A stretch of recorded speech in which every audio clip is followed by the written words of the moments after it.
Les inégalités à l'école, on en parle aussi avec notre invité Sébastien Goudot. Bonsoir. Bonsoir. Vous êtes chercheur à l'université de Poitiers, spécialiste de l'apprentissage.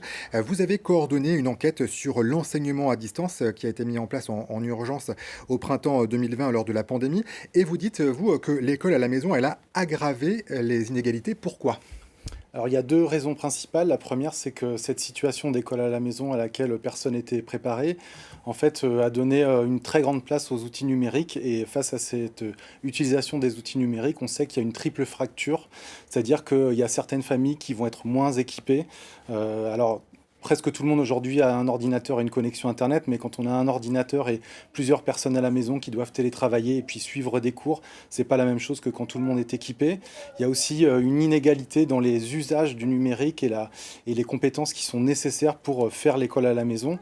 Et le deuxième élément, c'est le fait que dans cette situation, même si ce sont les enseignants qui ont conçu les contenus, eh bien, c'était aux parents de mettre en œuvre cet apprentissage. Et là aussi, eh bien, les compétences, les savoirs qui sont nécessaires pour mettre en place cet apprentissage, eh bien, ne sont pas également répartis entre les familles. Alors la France, elle a imposé le maintien de l'école en présentiel pendant le second confinement, contrairement à l'Allemagne, Mm. par exemple. C'était le bon choix, de votre point de vue, en tout cas à vous?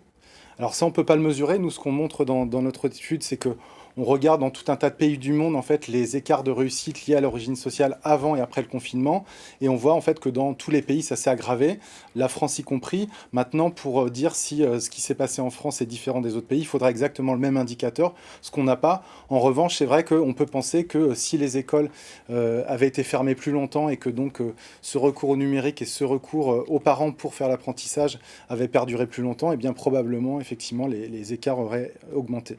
On a vu le reportage, hein, que la situation commence un peu à s'améliorer. Toutefois, aujourd'hui, s'il y a un cas de Covid dans une classe en primaire, toute la classe est Mm. fermée. Du point de vue de l'éducation, c'est plutôt une mauvaise chose, du coup. Alors moi, je ne suis pas épidémiologiste, donc je sais pas, je pourrais pas vous répondre directement d'une manière scientifique.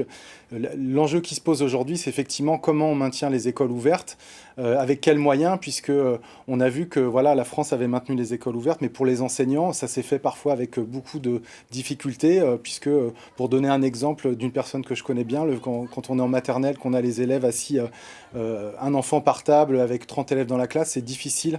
Donc la question, c'est comment voilà, on maintient les écoles ouvertes dans des conditions qui sont propices et bénéfiques à l'apprentissage. Est-ce qu'aujourd'hui, est-ce qu'on est mieux prêt? Alors, sans doute qu'on est mieux prêt, on est mieux préparé. Maintenant, dans les préconisations qu'on fait, je pense qu'il y a un gros travail dans l'équipement et l'accompagnement des familles les plus défavorisées. Et puis, peut-être aussi continuer à former les enseignants. Et on a fait une étude récente qui montre que les enseignants sont extrêmement demandeurs à être formés sur la question des inégalités sociales.